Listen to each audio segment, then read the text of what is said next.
शालूम everyone, मैं हूं अभी गौरी और आज का हमारा मजमून है, उसका नाम है खानुका। खानुका क्या है, इसकी पूरी तफसील आपको कैथलिक बाइबल मुकद्दस में पहली मकाबीन और दूसरी मकाबीन की किताब में मिलेगी। खानुका इब्रानी जुबान का लफ्ज़ है जिसके मानी तजदीद, तकदीस, नज़र या वक्फ करने के हैं और ये खानाक से निकला है। ये इस ईद के लिए इस्तेमाल होता है जिसे हज़ार साल से यहूदी लोग मनाते आ रहे हैं। इसे तकदीस की ईद, तजदीद की ईद, मखसूसियत की ईद या तहारत की ईद भी कहा जाता है। इसको रोशनियों की ईद भी कहा जाता है। यह हैकले मुकद्दसा की सफाई और तहारत और तकद्दस का अहाता करती है जिसे सलूकियों ने अपने जुल्म और अपनी बर्बरियत से नापाक कर दिया था।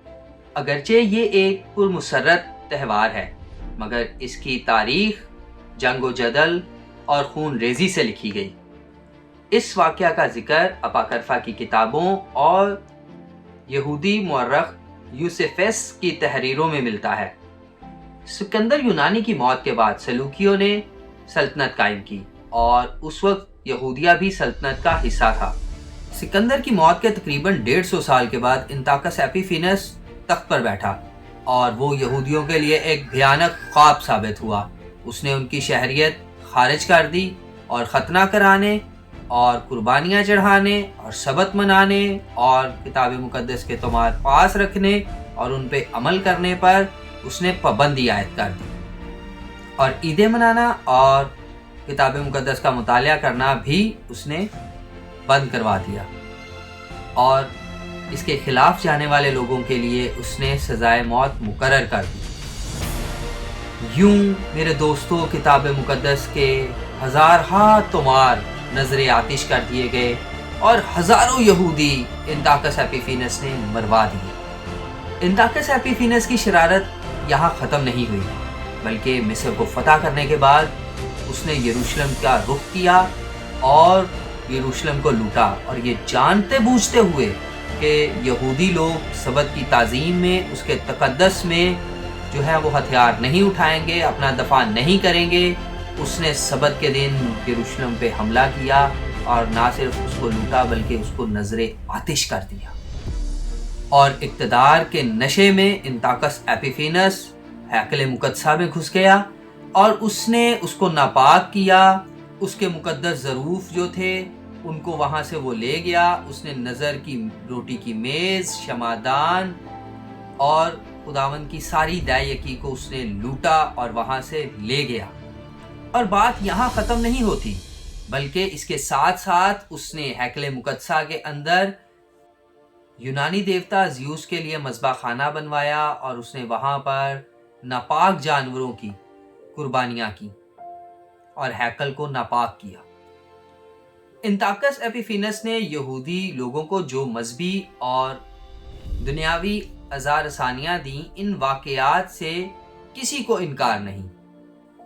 इंताकस एपिफेनस यहूदियों को हराम खाने पर और नापाक जानवरों की कुर्बानियाँ चढ़ाने पर बार बार जा बजा उनको मजबूर करता और उसने हैकल मुकद्दसा में गैर अक़वाम के काहिन मुकर्रर किए। ताहम इस जुल्म और बर्बरियत के ख़िलाफ़ जो सबसे पहले उठा उस शख्स का नाम था मततिया बिन योखनान कोहेन। वो अपने बेटों को लेकर, जिनमें यहूदा मकाबी भी शामिल थे और बहुत से यहूदियों को जो खुददार यहूदी थे, जो अपने दीन, अपने खुदा के लिए गैरत रखते थे, लेकर बियाबान को निकल गया और वहाँ से उन्होंने सलूकी बर्बरियत और इस जबर के खिलाफ एक मुहिम का बाकायदा आगाज किया और यूं एक जंग व जदल के नए दौर का आगाज हुआ। इंताकस एपिफेनस की भेंट गाहें मस्मार की गईं और बहुत सी छोटी बड़ी जंगें यहूदा मकाबी की क़ियादत में लड़ी गईं और यहूदी इसमें बहुत हद तक कामयाब भी रहे और बहुत से सलूकी फौजी मारे गए। जनाब मततिया बिन योखनान की मौत के बाद जब उनका बेटा यहूदा मकाबी खुदा और अपने मज़हब के लिए इस मुहिम की जंग का लीडर मुकर्रर हुआ تو اس کی قیادت میں یہودیوں نے نہ صرف اپنی زندگی کی سب سے مشکل اور خطرناک جنگیں لڑیں بلکہ جیتی بھی اور ایک نئی تاریخ رقم کی۔ ان تمام واقعات کے لیے کیتھولک بائبل مقدس کو دیکھیے اور اس میں پہلا مکابین اور دوسرا مکابین پڑھیے۔ مکابین کی پہلی کتاب کے مطابق انطاکس ایپیفینس نے سن 167 میں عبرانی کیلنڈر کے 9ویں مہینے کی 25 تاریخ کو یعنی کیسلیو کی 25 تاریخ کو ہیکل مقدسہ کو ناپاک کیا۔ اور دوستو، اسی مہینے کی اسی تاریخ کو ہیکل مقدسہ کو یہودا مکابی کی قیادت میں یہودیوں نے دوبارہ سلوکیوں سے حاصل کیا اور پھر شروع ہوا ہیکل مقدسہ کو پاک کرنے کا، اس کی طہارت کرنے کا ایک سلسلہ۔ اور ہیکل مقدسہ کی تخصیص کی گئی، ہیکل مقدسہ کو دھویا گیا، اس کو پاک کیا گیا، اس کے دروازے تبدیل کیے گئے اور وہ مذبح جس کو انطاکس ایپیفینس نے ناپاک قربانیاں چڑھانے سے ناپاک کیا تھا، اس کو گرا دیا گیا، ڈھا دیا گیا اور اس کی جگہ توریت شریف کے مطابق، شریعت کے مطابق ایک نیا مذبح بنایا گیا، اس طریقے کے مطابق جو طریقہ شریعت میں بتایا گیا ہے۔ اور ہیکل مقدسہ کی اس تقدیس کی، اس تخصیص کی یاد میں انہوں نے مقرر کیا کہ آج کے دن اسی تاریخ کو ہیکل مقدسہ کی تقدیس کی یاد میں خانوکا منائی جایا کرے گی۔ اور دوستو، اس عید کے دن ایک معجزہ ہوا۔ جب ہیکل کی صفائی اور طہارت کا کام ختم ہوا اور منورہ کو یعنی شمعدان کو روشن کرنے کی باری آئی تو ہیکل مقدسہ میں شمعدان کو روشن کرنے کے لیے ایک بوتل ہی تیل ملا اور اس بوتل میں ایک دن کے جلنے کے لیے ہی تیل موجود ہوتا ہے۔ اور جب اس تیل کو شمعدان میں ڈالا گیا تو دوستو، معجزاتی طور پر شمعدان 8 دن تک روشن رہا اور مسلسل جلتا رہا، اور اس دن کو، اس بات کو خداوند کی طرف سے معجزہ مانا گیا اور اسے ایک نشان سمجھا گیا، اور تبھی سے یہ عید 8 دن تک مسلسل منائی جاتی ہے۔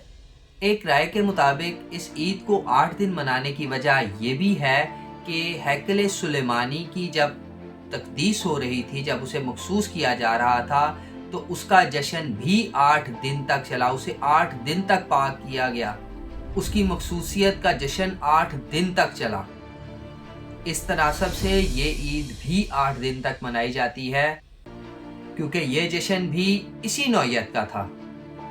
اور دوستو، اس جشن کو مسیح خداوند نے بھی منایا جو کہ ہمیں نئے عہد نامے میں ملتا ہے، اور جیسا کہ بزرگ یوحنا کی انجیل اس کے 10 باب اس کی 22 آیت میں لکھا ہے، اور یروشلم میں عید تجدید ہوئی اور جاڑے کا موسم تھا اور یسوع ہیکل کے اندر سلیمانی برآمدے میں ٹہل رہا تھا۔ تو دوستو، یہ تھی ہانوکا یا خانوکا کے بارے میں یا روشنیوں کی عید کے بارے میں ایک چھوٹی سی تفصیل۔ امید کرتا ہوں آپ کو پسند آئی ہوگی۔ خانوکا کی مبارکباد آپ عبرانی میں خانوکا سمیاخ یا پھر خاگ اوریم سمیاخ کہہ کر دے سکتے ہیں۔ پھر ملیں گے ایک نئی ویڈیو کے ساتھ، ایک نئے ٹاپک کے ساتھ، تب تک کے لیے مجھے دیں اجازت۔ شالوم۔